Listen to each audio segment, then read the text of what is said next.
tributario. ¿Y esto qué significa? ¿Qué hace el juez? ¿Qué puede? ¿Cómo? Ya, administra justicia, sí, muy bien. Resuelve los conflictos. ¿Y cuáles son los poderes que tiene el juez? ¿Cuáles son las facultades que tiene el juez que involucra Ejecutivo. la jurisdicción? El ejecutivo. No, sí, muy bien. ¿Qué más? Vocación, No sé. coerción, juicio y ejecución. ¿Qué significa todo eso?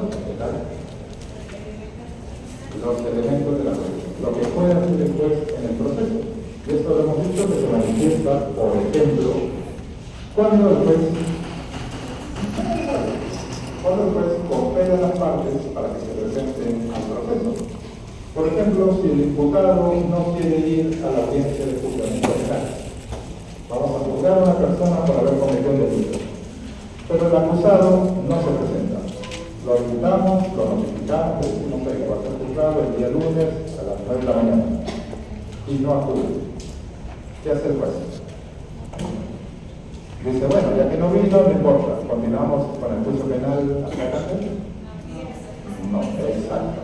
En materia penal se tiene que ver al imputado, tiene que estar presente, no se puede juzgar en ausencia. En penal, el acusado tiene que estar. Si no viene de propia gana, si no se le da la gana de venir, ¿qué hacemos? Vamos a por él, lo buscamos. Después dice, muy bien, comisario, orden de captura. Búsquelo en el territorio nacional y me lo trae. Pero no lo va a detener, no lo va a mandar a prisión, únicamente lo trae al tribunal. Dice, muy bien, señor, lo hemos traído para juzgar. Se lo captura donde sea que se encuentre y va a ser juzgado. Voy a darte el caso, y lamentablemente sucede mucho en nuestro país, que esta persona ha sido capturada en cualquier lado del país, es juzgado y sorpresivamente sale la sentencia que lo declara inocente. Entonces la persona vivió todo un show dramático, show televisivo en su captura, la policía lo buscó por todo el territorio y al final resultó inocente. Eso lamentablemente puede pasar mucho en nuestro país. De ahí, ¿qué más tenemos? ¿En dónde nos quedamos específicamente? Hablamos también de Juan Antonio Ribeiro, cuando hicimos referencia a que la jurisdicción es un atributo de la soberanía nacional. ¿Esto qué quiere decir? ¿Qué es la soberanía nacional? Tema, por cierto, muy discutido en estos tiempos, sobre la soberanía. ¿Qué implica un Estado soberano?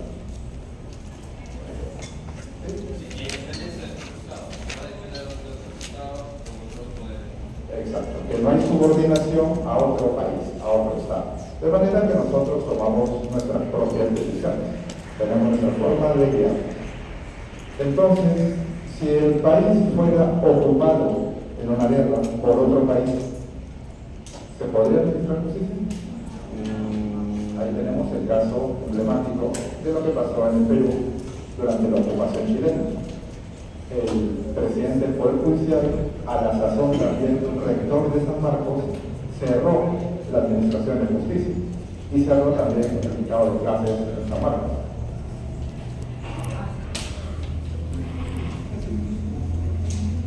Luego de ello, también mencionamos en la sesión pasada que ¿de dónde deriva la facultad de administrar justicia en virtud del contrato social?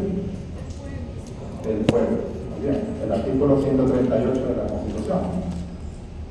Y ya finalmente empezamos a comentar los incisos del artículo 139. Así que ahí nos hemos quedado, y ahí vamos a retomar la sesión mientras los delegados del postre responden las diapositivas. Muy bien. Inciso 1 del artículo 139 de la Constitución. ¿Alguien puede dar lectura? Vale, el 1 ya lo hicimos, el 2. Segundo inciso. 139 de la Constitución, inciso 2. ¿Alguien votó?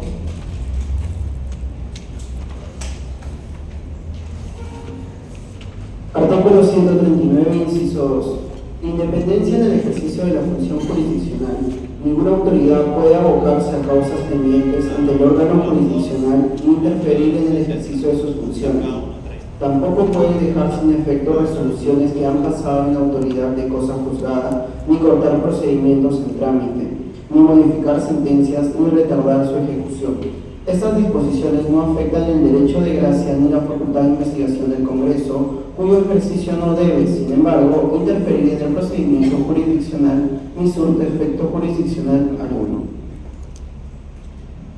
Gracias, Javier. Lo primero que tenemos que mencionar es la independencia en la administración de justicia. ¿Qué significa que el juez sea independiente? La independencia tenemos que entenderla primero a nivel orgánico. El juez, cuando resuelve un caso, no atiende a las opiniones de los otros poderes del Estado. Cuando el juez va a resolver un caso, no escucha a los congresistas o a los ministros del Poder Ejecutivo. El juez es independiente, no involucra a los otros poderes del Estado. Los otros poderes del Estado no ejercen ninguna presión sobre la administración de justicia. Eso a nivel teórico. Pero, ¿qué sucede en la realidad?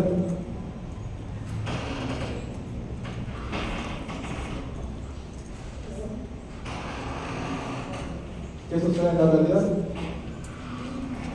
El juez va a resolver un caso. ¿Y qué pasa en la prensa? ¿Quiénes opinan? ¿Sí?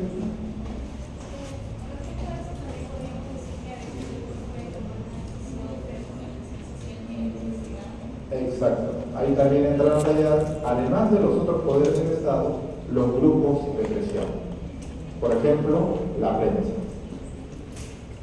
Por ejemplo, supongan que va a suceder un caso, un crimen sangriento, un crimen muy violento, muy horrendo. ¿Y qué hace la prensa cuando ve este tipo de casos? Investiga por su propia cuenta. Este periodista se cree fiscal, se cree perito criminalístico.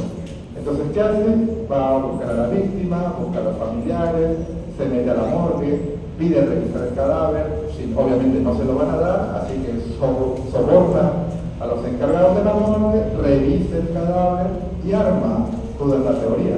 Dice, acá el culpable es esta señorita. Y la presenta como culpable en la prensa. Mientras que en el proceso judicial suceden otras cosas. Y luego suceden casos en los que la persona presentada ante la prensa como culpable resulta ser inocente. Caso emblemático en San Marcos, el de la señorita Yulana Yamoja, samarquina, que fue culpada hace varios años, 2005, 2008, llevó un proceso largo, culpado por el homicidio de su madre. La prensa todos los días le dedicaba al menos media hora de programa para demostrar cómo es que había matado a su madre, cómo había pergeñado el plan para matar a su madre. El caso llegó en recurso de nulidad a la Corte Suprema y la Corte Suprema la absolvió. Dijo que no había matado a su madre, que había sido legítima defensa y que no era culpable. ¿Y cómo quedó la imagen de esta señorita luego de 5 años de juicio en los que la prensa todos los días le decía que era culpable? Acá viene un gran tema de nuestro tiempo. ¿Cuál es el rol de la prensa en un proceso judicial? ¿Qué tendría que hacer la prensa frente a esos casos? Y así como este, también hay casos en España, donde en este momento tenemos 2 casos célebres que los pueden buscar en Netflix porque han dado lugar para mucha investigación. Uno es el caso de Marta Castillo. No sé si han escuchado de ella, Marta del Castillo. Bueno, en Netflix hay un documental que se llama ¿Dónde está Marta? Porque esa muchacha desapareció en el año 2009, ya han pasado 15 años, no la han encontrado si está viva o muerta, pero por lo que sea han condenado a 2 personas por homicidio. Y esto ha quebrado una regla muy antigua en el derecho procesal, que era, no se puede condenar por homicidio sin ver un cadáver. Esto en España sufrió una excepción. Y hay una serie que la fuente de y el otro es el caso Alcázar, en el que también se han jugado los imputados, que al final resultaron ser diferentes a lo que la prensa dijo que habían sido los verdaderos culpables. Gracias.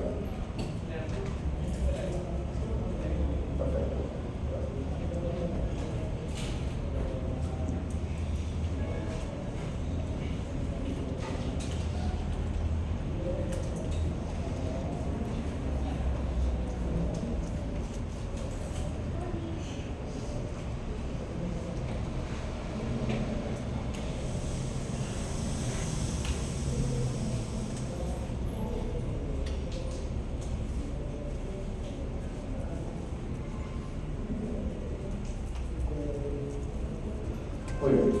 Entonces, la independencia primero tiene que entenderse orgánicamente. O sea que el juez no depende de ningún otro órgano ni grupo de presión para resolver un caso. Acá entra a tallar la prensa. La prensa lamentablemente siempre suele tener su opinión y con ello ejerce funciones, presión. Pero también hay otro tipo de independencia, que es la independencia funcional. ¿Se acuerdan cómo está organizado el Poder Judicial? ¿Se acuerdan? Creo que es una pirámide.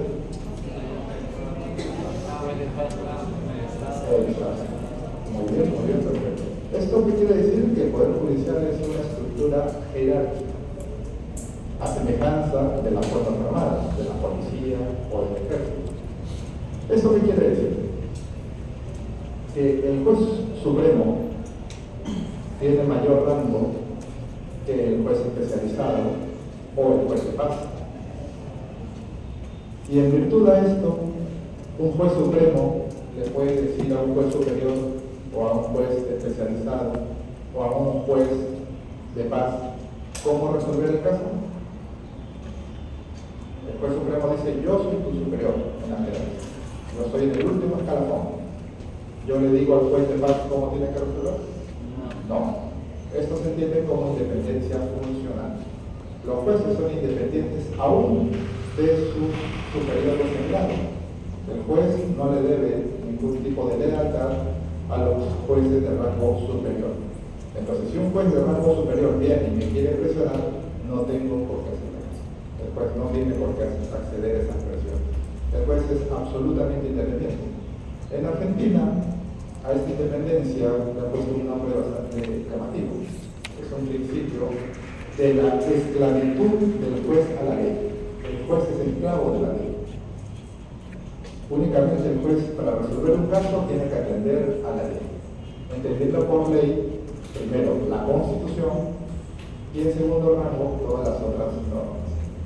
Entonces el juez es independiente. Cuando va a resolver un caso, no escucha opiniones de terceros, de ninguna persona ajena, únicamente resuelve atendiendo a lo que dice la ley, la Constitución y todas las leyes de la materia.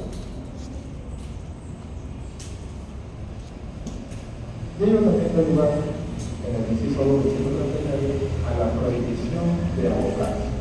¿Qué significa abocarse? Abocarse significa tomar un caso.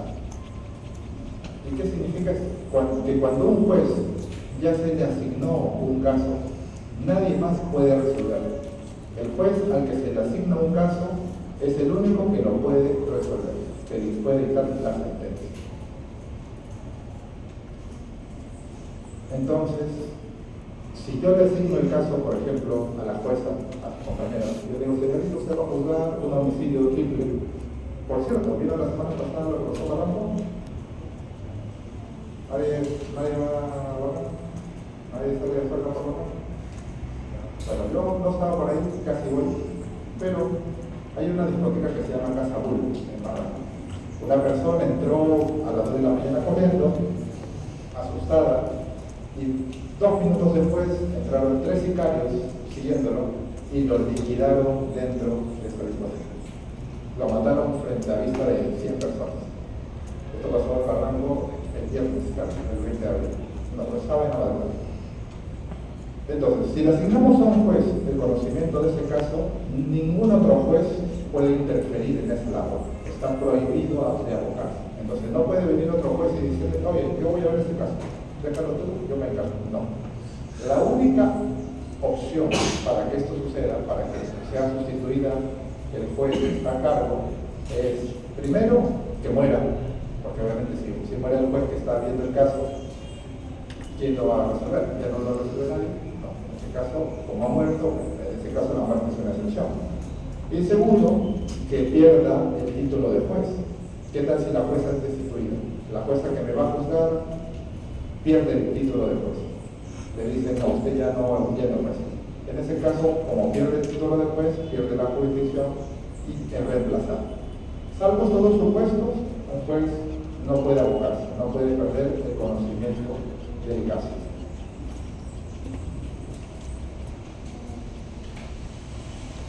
Y un asunto problemático. ¿Qué es la cosa juzgada? ¿Qué se entiende por cosa juzgada? Cosa juzgada es toda sentencia que resuelve un caso, en general de cualquier materia, civil, penal, tributaria, lo que sea. Es la resolución definitiva, la final, la última, la que resuelve el caso en definitiva. Esta resolución, como el nombre lo dice, es final, es definitiva, no puede ser modificada bajo ninguna circunstancia. Nadie la puede modificar. Entonces, lo que se ha decidido ahí tiene que ejecutarse. Entonces, la cosa juzgada nos dice los cosas. Nadie puede modificar esta sentencia, lo resuelto es inmutable. Y segundo, se tiene que ejecutar, se tiene que cumplir en la realidad. Pero muchas veces no nos gusta lo que ha resuelto la cosa juzgada. Porque muchas veces, por ejemplo, se condena a una persona, se le impone una pena, se dice va a ir 10 años a prisión. Pero la persona obviamente no quiere la prisión. Pero la cosa juzgada implica su ejecución. Entonces, ya se resolvió, en definitiva, ¿qué tenemos que hacer? Ejecutar la sanción, ejecutar la pena. ¿Cómo la ejecutamos? ¿Cómo ejecutamos una sentencia penal? ¿A quién le damos la orden? ¿A quién manda el juez? A la policía. El juez le ordena la pena. Ahora, hay una excepción a la independencia, que es el derecho de gracia. Ustedes, estamento constitucional, ¿saben lo que es una amnistía? ¿Saben lo que es un indulto? Una conmutación de pena. Eso en el colegio creo que lo enseñan en cívica, si mal no recuerdo. ¿Saben lo que es un indulto?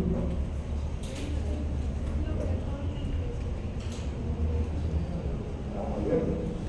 Entonces, un indulto, por ejemplo, es una gracia que da el presidente. Libera a una persona de la prisión. Una persona está en prisión purgando pena por cualquier delito. Bueno, ya no se puede por cualquier delito. Ya los indultos han sido reglamentados, hay delitos por los cuales no procede. Como por ejemplo el narcotráfico. El presidente de la República ya no puede indultar a sentenciados por narcotráfico. Pero por otros delitos sí. Entonces, un indulto que implica liberar a una persona de prisión. Pero esto contravendría la cosa juzgada, porque un juez lo ha condenado a prisión. Pero ahora viene el presidente de la República y dice, yo te libero. ¿Esto a qué se debe? ¿A qué responde el derecho de gracia? El derecho de gracia responde a los derechos humanos. Cuando se otorga una gracia como una amnistía o un indulto, se hace por un estado de emergencia en lo que respecta a los derechos humanos. Por ejemplo, se condenó a una persona por homicidio, pero esta persona ya está próxima a morir, tiene una enfermedad terminal, grave, degenerativa, y ya vamos, no le queda mucho tiempo a vida. ¿Se la puede indultar? Es lo normal, que es lo que normalmente sucede, porque va a morir en prisión. Ya no va a ser nada, es inofensivo, así que lo indultan, lo liberan, para que vaya a su casa y muera con su familia. Entonces, únicamente estos derechos de gracia operan cuando se están afectando los derechos humanos en sus situaciones excepcionales, no en lo común. Aunque lamentablemente en nuestra historia política reciente sí hemos visto que estos derechos de gracia se han manipulado, en algunos casos se han mercantilizado. No faltó ocasiones que algún presidente de la República vendía los indultos y liberaba a personas jóvenes, vigorosas, en pleno estado de salud, lo cual obviamente desconfigura o desdibuja la esencia de esta figura.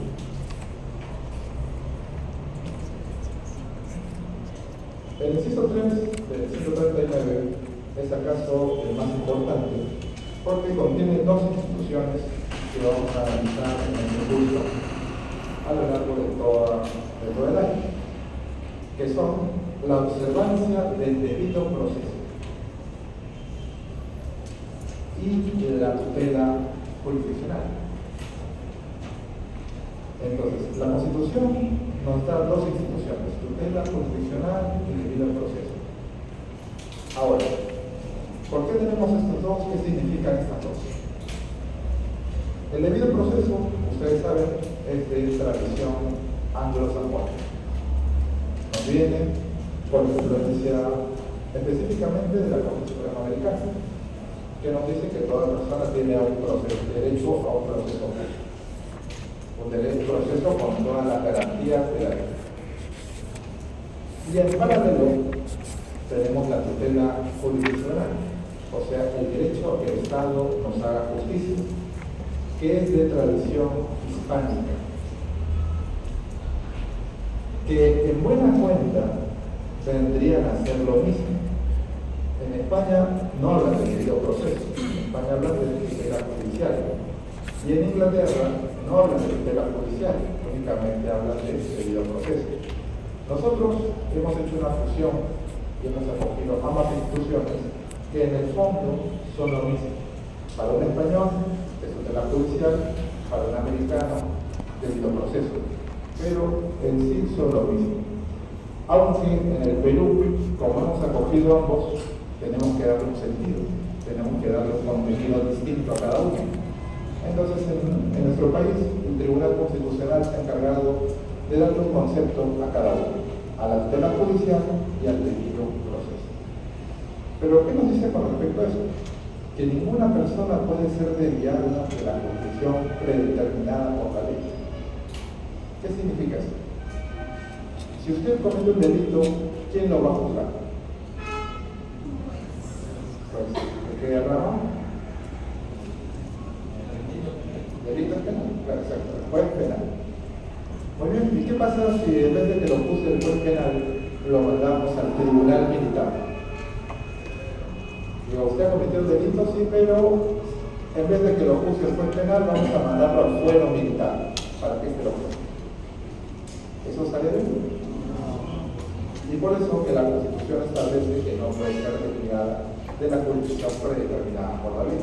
Porque el Código Procesal Penal dice que todos los delitos que cometan los civiles son juzgados por los jueces penales. Excepcionalmente y únicamente para casos de función entre el tribunal militar, pero normalmente no.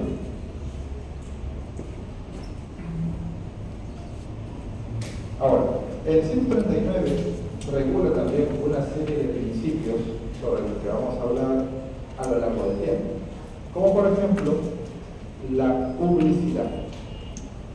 ¿Qué significa la publicidad? Los procesos son públicos. ¿Qué significa que sea público? Exacto. Que la población, la ciudadanía puede acudir libremente y ver cómo se realiza, por ejemplo, una audiencia de juzgamiento. De hecho, ustedes pueden ver así.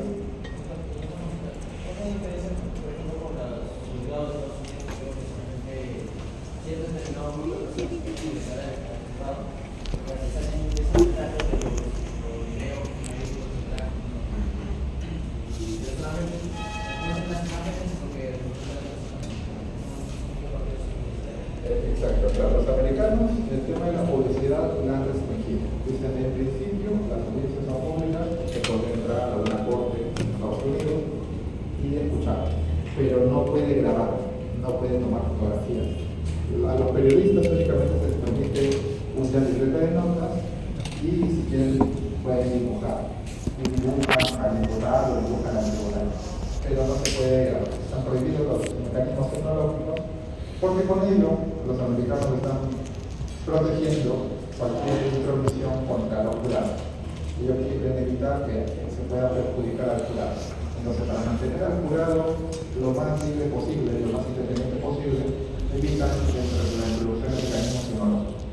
Pero salvo eso, cualquier persona podría hacerlo. Si ustedes son de van a hacer turismo a Estados Unidos, por lo que sea, yo les recomendaría que vayan a la corte de Charlotte y Carolina del Norte, que algún día están por ahí, hagan mi caso por ahí. Se lo digo por eso. Segundo principio que hay que conocer, la motivación. ¿Qué significa motivación de las resoluciones judiciales? Significa que el juez tiene que explicar las razones por las cuales resuelve algo, por las cuales toma una decisión. ¿Esto qué quiere decir? Que no hay lugar a decisiones arbitrarias. El juez no puede decir, yo meto en la prisión a fulano de tal porque quiero, porque se me antoja. No. El juez tiene que explicar las razones por las cuales va a condenar a una persona. Dice, a la vista de las pruebas, es evidente que su responsabilidad queda plenamente acreditada. Entonces, lo manda a prisión. También tenemos otro principio como la pluralidad de la instancia. ¿Qué significa la pluralidad de la instancia? Que toda sentencia puede ser cuestionada. Se puede pedir una revisión de la sentencia por un juez de rango superior. Por ejemplo, con el recurso de apelación o con el recurso de casación, para que jueces más experimentados revisen la sentencia, revisen la validez de la sentencia que nos afecta. Y bueno, finalmente encontramos el derecho el principio de no dejar de administrar justicia ante vacío o deficiencia de la ley. Pero esto ya lo hemos hablado cuando hablamos de las fuentes del derecho procesal. Dijimos que cuando la ley sea insuficiente, ¿qué fuentes tiene que aplicar? Los principios.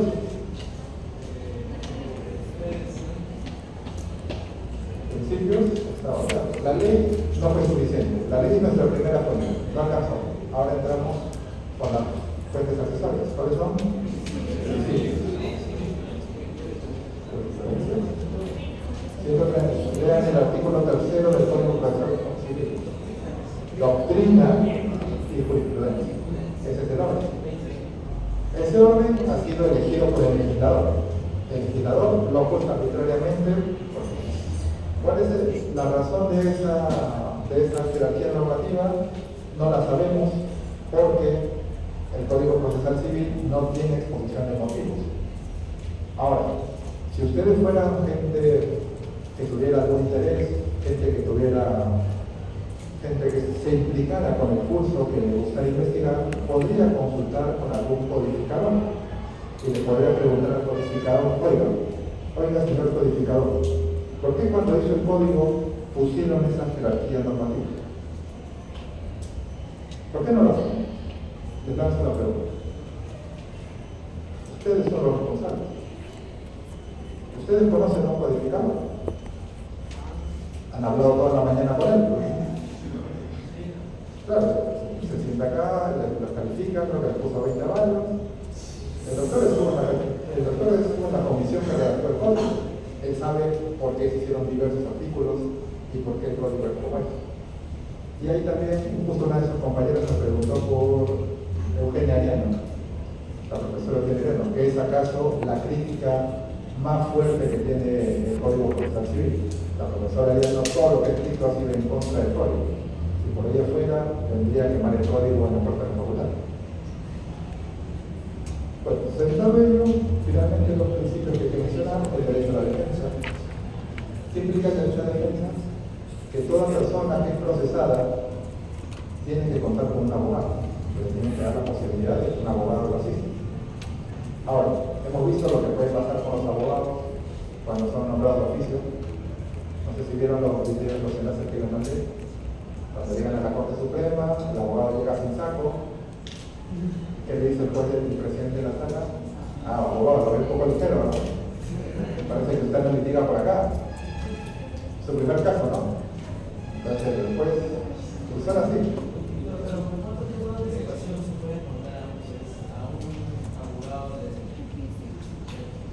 De oficio, claro.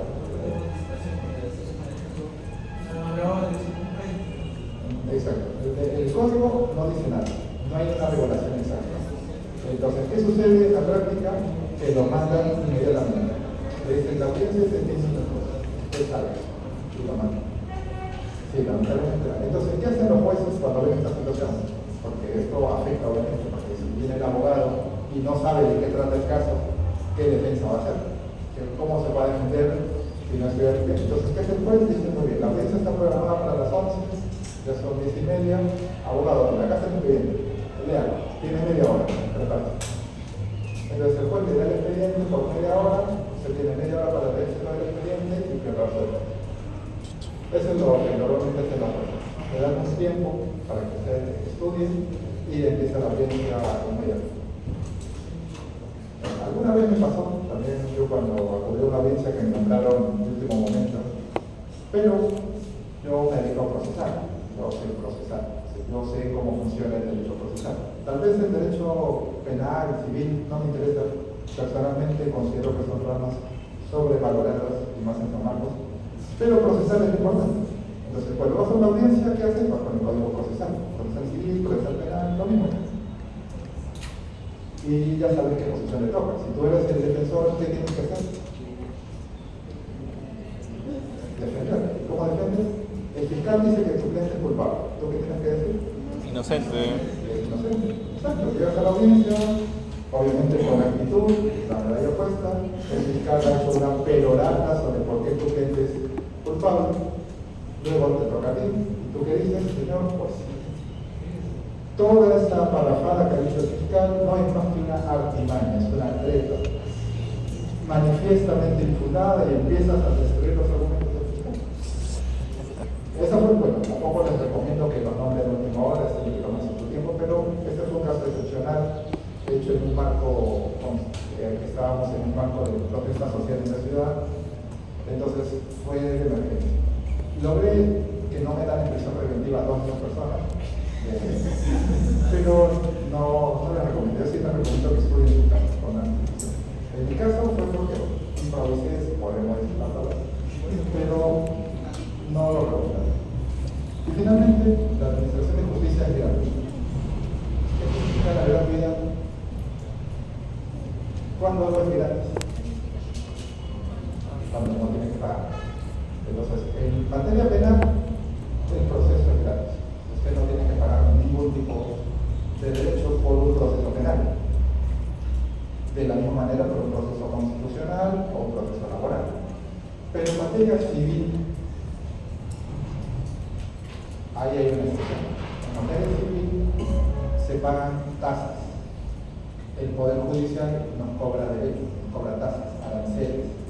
Entonces usted va a presentar una demanda, por ejemplo, de reivindicación, mejor derecho de propiedad, de lo que fuese, cualquier cosa civil o comercial, y le cobren un arancel. Y se va a presentar una demanda, muy necesaria. Va a presentar una apelación, eso es otro derecho, va a presentar una casación, medida cautelar, y le cobran por años. Pero únicamente en materias de derecho privado. En penal no. En penal no se cobra ningún tipo de arancel. Y ya como corolario de esta sesión, ¿de qué podríamos hablar en estos tiempos? La administración de justicia se está convirtiendo o se ha convertido en la garantía jurisdiccional de los derechos. ¿Qué significa esto? Nosotros tenemos en el artículo 2 de la Constitución una serie de derechos. ¿Alguien los ha leído? Artículo 2 de la Constitución. ¿Alguien sabe qué derechos tenemos? Sí. ¿Conocen sus derechos para empezar? Sí. El artículo 2 de la Constitución Constitución dice, todo ciudadano tiene derecho a la vida, libertad, salud, trabajo, educación. Ahora, esos derechos, ¿cómo se protegen? ¿Quién los protege? O esos derechos con solo no ser nombrados es suficiente. Si yo lo nombro ya existe. No, tenemos que protegerlos. ¿Y quién garantiza la vigencia de esos derechos? Ya, el Estado, sí, pero encarnado en quién? El juez. Son los jueces los garantes de los derechos. En estos tiempos, cuando se habla de juez, se habla de garante de los derechos fundamentales. Y no solo de los fundamentales, de todos los derechos. De manera que si algún día alguien vulnera cualquier derecho que ustedes tienen y quieren tutela, quieren protección, ¿a quién acuden? Pues al juez. He ahí la razón por la cual es necesario, es importante, conocer el derecho procesal. Porque ¿a quién van a acudir para la tutela, la defensa de sus derechos e intereses? Al juez. ¿Y cómo acuden al juez? Mediante un proceso judicial. De manera que si no manejan procesal, ¿cómo van a proteger sus derechos? Entonces ese viene a ser el corolario de esta. Bibliografía sobre jurisdicción, hay un montón de jurisdicción, porque jurisdicción es un tema fundamental en el derecho procesal. Por ejemplo, estaríamos hablando del maestro don Adolfo Alvarado Villoso, con su introducción al derecho procesal, que se encuentra en la biblioteca de la facultad. Todos los libros que yo les menciono están en la biblioteca de la facultad. Cuando yo les doy bibliografía es porque yo la he pirateado de la biblioteca de la facultad. Yo he visto los libros. Algunos hasta le he puesto un sello para que sepan que yo he abierto ese libro.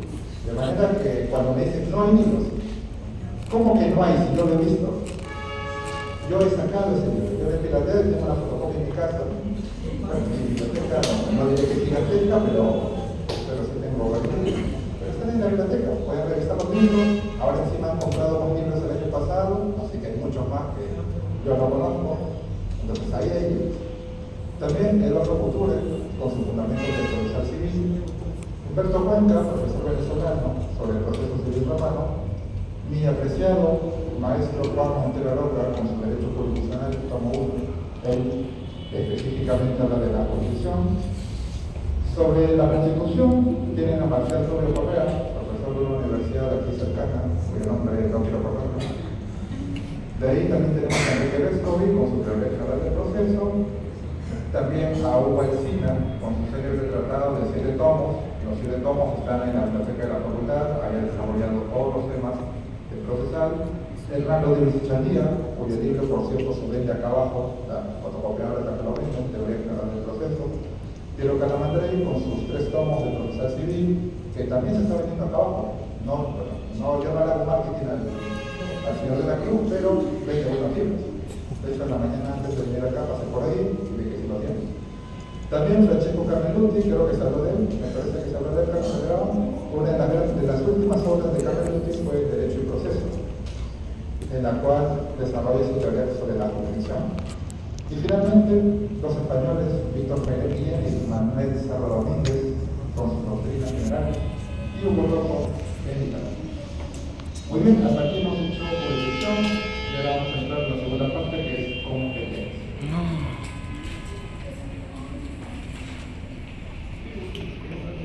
Para hablar de competencia siempre nos ubicamos en la jerarquía. Sabemos que el Poder Judicial es integrado por diversos órganos. Hay muchos órganos judiciales en nuestro país que están delegados por todo el territorio nacional que cumplen diversas funciones. Pero ahí es cuando surge la pregunta. Todo juez, por el hecho de ser nombrado, tiene jurisdicción. ¿Sí? Todo juez tiene jurisdicción. Pero todo juez puede resolver todo tipo de casos. El juez civil de Arequipa puede resolver casos civiles, penales, constitucionales, tributarios, laborales. No. Muy bien. Entonces, ¿todo juez tiene jurisdicción? Sí. Hasta ahí estamos bien, no hay dudas, todo claro. Pero no todos son competentes para lo mismo. Entonces acá se va configurando lo que es la competencia.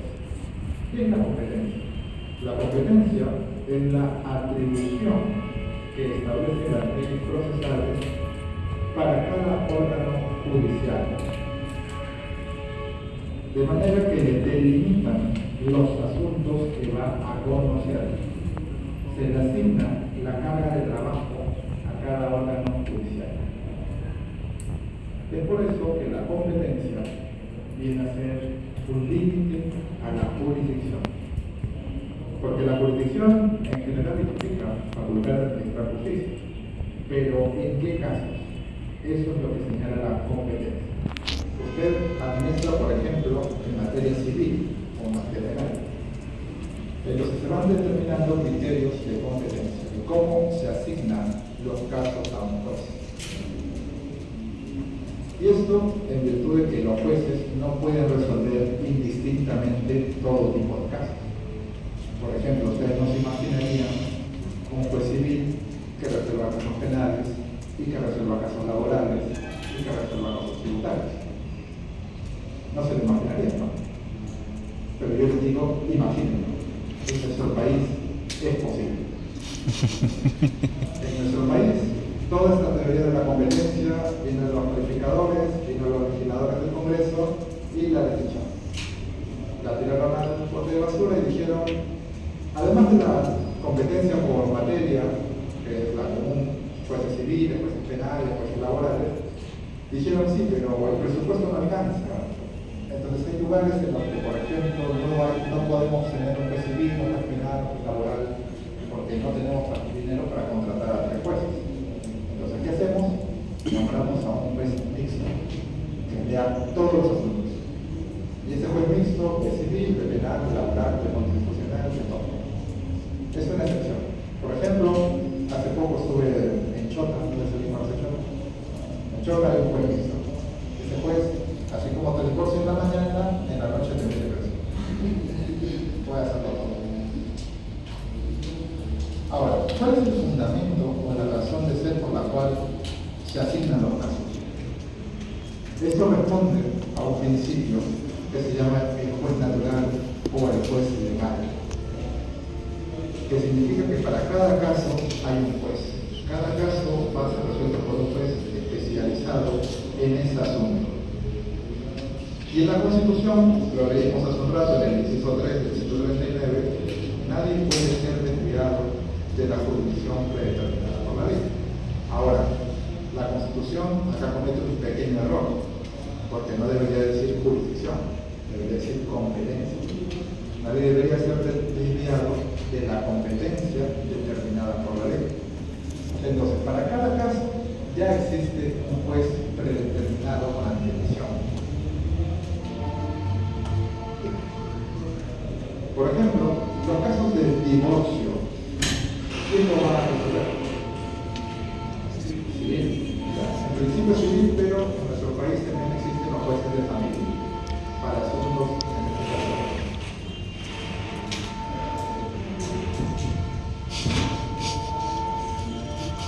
Y con eso tenemos el principio de legalidad. ¿Alguien sabe lo que es la legalidad? ¿Alguien sabe qué es el principio de legalidad? ¿Ha llevado penal ese poco? Una de las primeras clases en penal es el principio de legalidad. Exacto. En legalidad penal es que no hay delito sin delito. Exista, cierta. ¿Y en competencia qué significa? ¿Y cómo trasladamos ese principio de legalidad a la competencia? Esto significa que el procesal es la ley orgánica la que determina la competencia de los jueces.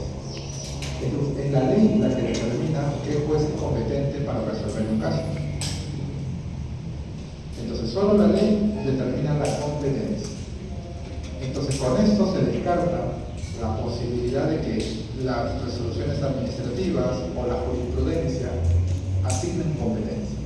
No, solo la ley de rango orgánica es la que asigna la competencia judicial. ¿Y quién es el encargado de emitir la ley? En nuestro país, el Congreso. El Congreso tiene que hacer una ley orgánica y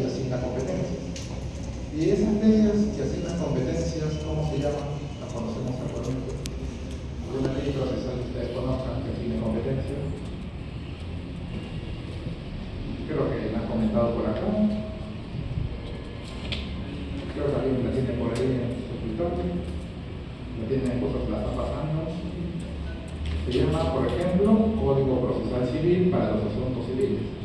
Y en materia penal, Código Procesal Penal. Código Procesal Penal. Ahí se necesita la competencia, la ley procesal. Pero el procesal penal, haciendo un paréntesis, no me gusta tanto. Yo soy más fan del Código de Procedimientos Penales de 1940. Me gusta más un código civil de corte un poco más inquisitivo, pero era un código mucho más claro. Era un código que se entendía, no había lugar a la duda, no daba lugar a tanto debate. Era un código luminoso. Aún se viene aplicando el Código de Procedimientos Penales del 40, todavía se aplica en gran parte del país. Conviven dos ordenamientos, el procesal penal del 4 y el de procedimientos penales del 40. En Lima Sur, donde por fortuna tengo la identidad, yo vivo en todo el Perú, pero me gusta más llegar a Lima Sur, Lurín, Punta Hermosa, porque se aplica el Código de Procedimientos Penales de 1940, que es mucho más interesante, más agradable que el Código Procesal Penal. Y ahora les iré contando por qué me gusta. Ahora, con respecto a la competencia, considero necesario citar la opinión de la profesora Eugenia Llano. ¿Alguien puede leer esta cita, por favor?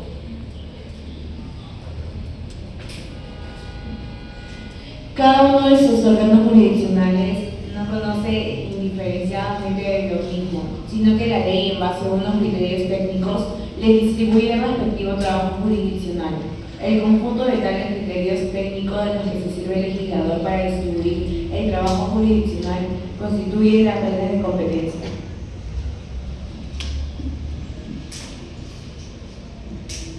Entonces, los jueces no conocen indistintamente de todo tipo de casos, sino que se les asigna un asunto en concreto, se les asigna un caso, y eso se llama competencia.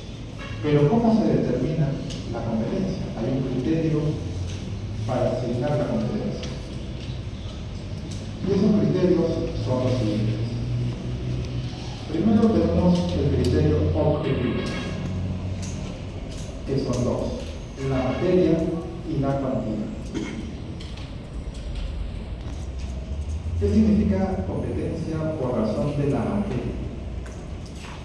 ¿Qué es materia? Cuando decimos materia, estamos hablando de alguna rama del derecho. Un juez especializado en alguna rama del derecho. Por ejemplo, los jueces civiles, o los jueces penales, o los jueces laborales. Entonces, un criterio objetivo en la materia implica la rama del derecho que se le asigna al juez. Se le dice, señor juez, usted va a ver casos penales. Y con ello, ¿qué se le está diciendo implícitamente? Que no va a haber casos civiles ni va a haber casos laborales, únicamente va a haber casos penales. Se le está asignando su carga de trabajo. Luego de ello, tenemos las cuantías. Antes de empezar con la cuantía, tenemos que resaltar que las normas que regulan la competencia por razón de la materia son imperativas. ¿Qué significa una norma imperativa? Estudiantes de razonamiento jurídico, derecho civil 1, teoría general del Estado, podrían decirme cuándo una norma es imperativa.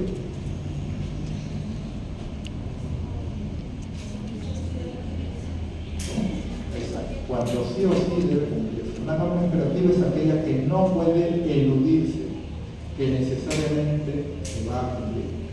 No se puede modificar por acuerdo de las partes.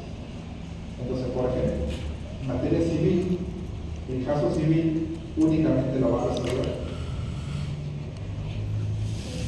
el civil. No lo puede resolver de ninguna otra manera un juez que no sea un juez civil. De la misma manera, un caso penal no lo puede resolver otro juez que no sea un juez penal. Muy bien. El criterio de cuantía, que es otro criterio objetivo, viene determinado por el valor económico de los bienes en conflicto, que es lo que se está litigando. Entonces nosotros tenemos una tabla de cuantías para determinar cuáles son los valores y quién juez es competente para conocer de cada caso.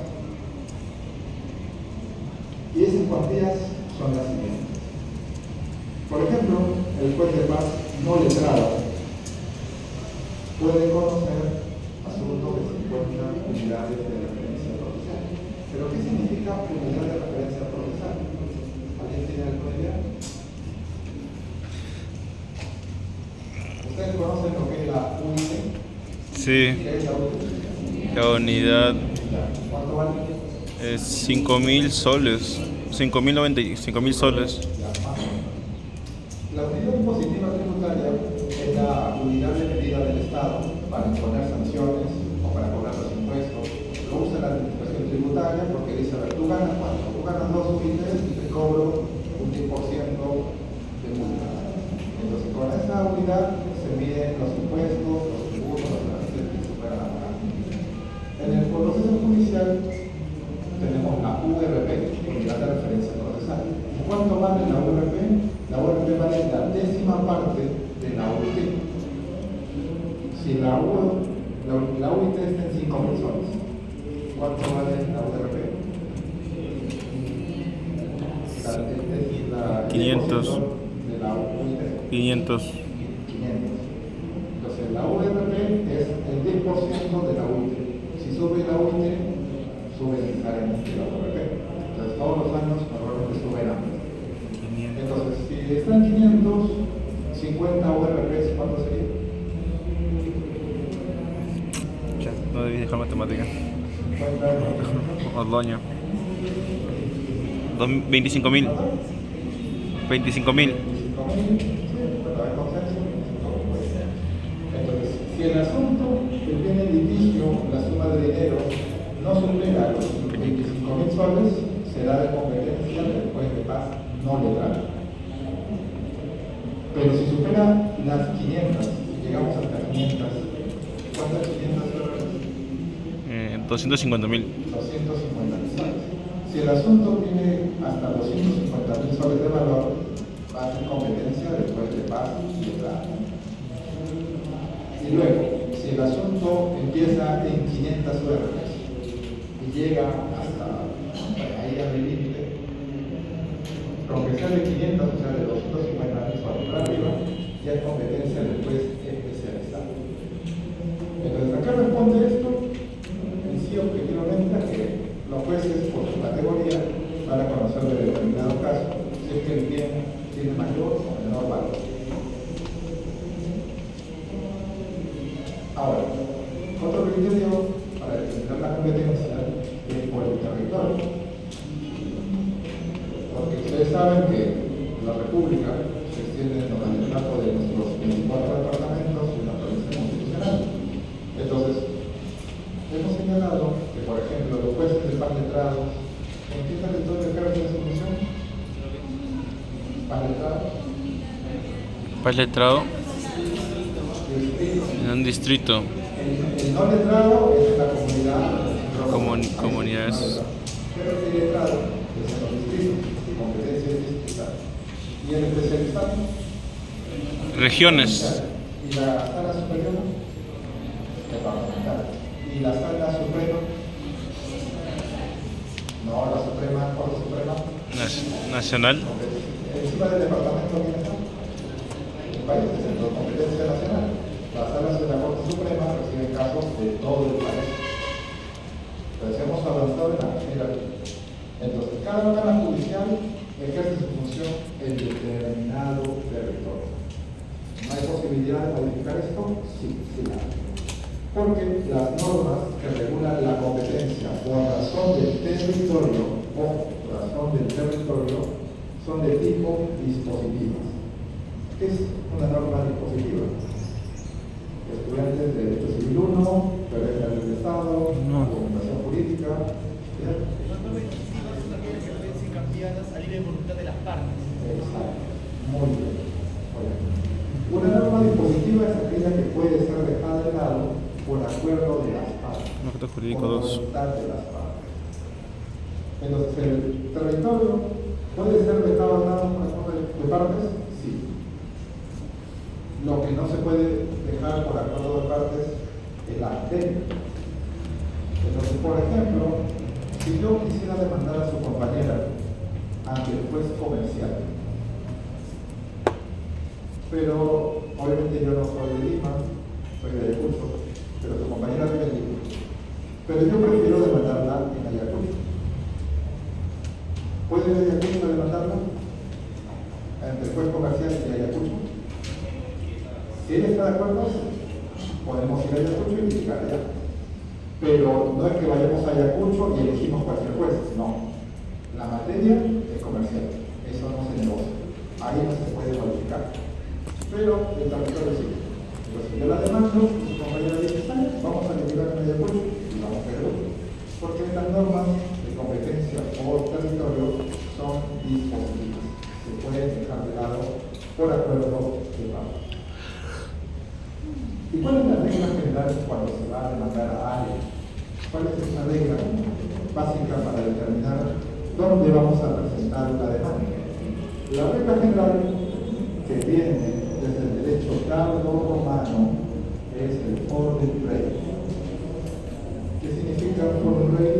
Es el fuero del demandado, el fuero del rey.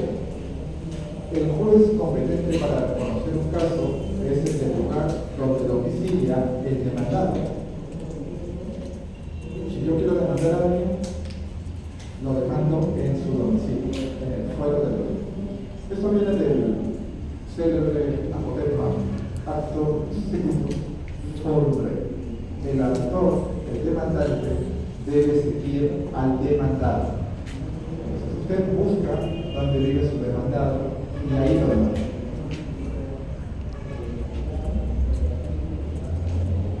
Pero esta regla se aplicará a rajatabla o habrá alguna excepción. ¿Hay excepciones de esto?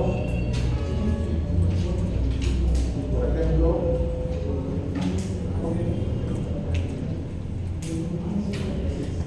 hay que ver lo que es un caso de alimentos. En el caso de alimentos se ha flexibilizado la ley. En los alimentos se dice que se puede demandar tanto en el domicilio del demandado como en el domicilio del demandante. Entonces, el demandante dice dónde quiere demandar, en su propio domicilio o en el de su contraparte. Pero la regla general es siempre fuera del rey. Y también tenemos otras situaciones. Pero, como ahora nos ha ganado, ya lo veremos en las próximas sesiones. ¿Hay alguna pregunta? ¿Está de duda? ¿Hay? Un comentario, sí, un comentario, antes que nada, las exposiciones se hacen con los materiales que están en el arquitecto.